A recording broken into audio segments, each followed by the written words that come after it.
आणि उद्या माननीय न्यायालयाने उद्याची पण पुन्हा वेळ दिलेली. उद्या पुन्हा 2 वाजता माननीय कपिल सिब्बल हे प्रतिपक्षाची बाजू मांडतील.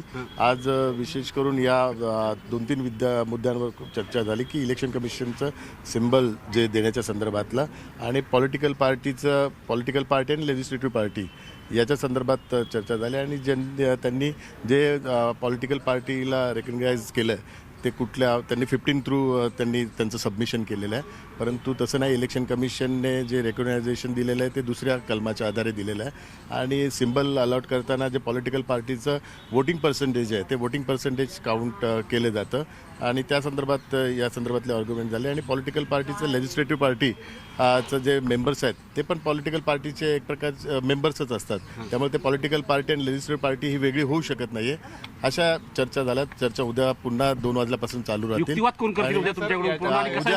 उद्या माननीय कपिल सिब्बलच हे युक्तिवाद करतील आणि त्याच्यानंतर त्यांच्या वतीने अजून एक त्यांचे लॉयर हे युक्तिवाद करतील आणि त्यांचे युक्तिवाद पूर्ण झाल्यानंतर आमच्या वतीने रोदगी आहेत, कौल आहेत आणि मेहता साहेब आहेत आणि 4 असे सगळे सिनियर लॉयर आहेत. हे सर्वजण आमच्या बाजूने युक्तिवाद करतील आणि त्याच्यानंतर या संदर्भातला निर्णय होईल. आणि त्यांनी जो आज युक्तिवाद केला आहे त्या युक्तिवादाला प्रत्युत्तर आमच्या सगळ्या सिनियर लॉयरच्या माध्यमातून देण्यात येईल. कारण त्यांनी खऱ्या अर्थाने खोटी बाजू ही न्यायालयासमोर मांडलेली आहे. जे काही त्यांनी मुद्दे मांडलेले आहेत त्यात काही बेस नाही आहे. जी खरी बाजू आहे ती बाजू आमच्या सिनियर लॉयरच्या माध्यमातून माननीय न्यायालयासमोर मांडली जाईल. आपण जी वकिलासोबत चर्चा केलेली आहे, त्यांनी आता बाहेर आल्यावर दावा केलाय की एक प्रकारे निकालच त्यांच्या बाजूने लागतो असा. संजय राऊत यांनी विक्ट्री साईन पण दाखवले.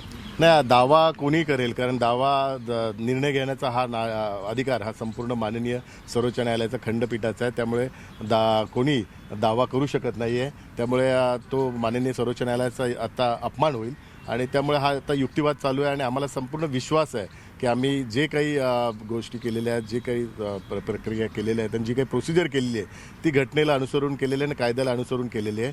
त्यामुळे आम्हाला संपूर्णतः विश्वास आहे. विश्वास असणं हा महत्त्वाचा आहे. दावा हा कोणीच करू शकत नाही. दावा हा माननीय सर्वोच्च न्यायालय स्वतः करू. संजय राऊतांनी अगोदर खूप दावे केले, त्याच्यापैकी काही खरे ठरले की नाही हा संशोधनाचा विषय. हा दावा खरा नाही, हा दावा खरा की खोटा हा माननीय सर्वोच्च न्यायालयाचं खंडपीठ स्वतः त्या संदर्भातला निर्णय देतील.